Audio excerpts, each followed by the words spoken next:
আসছে। একমাত্র শাকিব খানের জন্য পারিনি টিকে থাকতে, নাহলে আমি সিনেমার শাকিব খানের জায়গায় আমি থাকতাম, নাম্বার 1 জায়গায় থাকতাম আমি।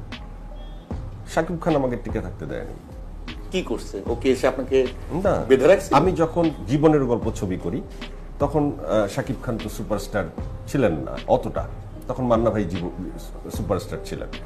তারপর যখন সুপার ডুপার হিট হয় জীবনের গল্প, তারপর আমি পরপর গ্রামগঞ্জের প্রীতি করি, এই যে দুনিয়া করি, পাষাণের প্রেম করি, ঠিক আছে। আমার সব ছবি কিন্তু তখন 4টা ছবির ভিতরে আমার 3টা ছবি সুপার ডুপার হিট।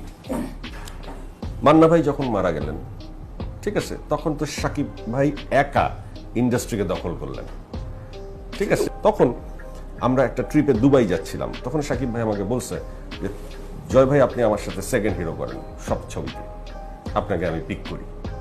আমি ওনাকে বলছিলাম আমি সরি, আমি সিনেমাই করবো না। এবং তখন আমি আর সিনেমার কোনো ডাকই পাইনি, এবং সেটা কেন ডাক পাইনি সেটার পেছনে শুধুমাত্র শাকিব খানই দায়ী, আর কেউ না।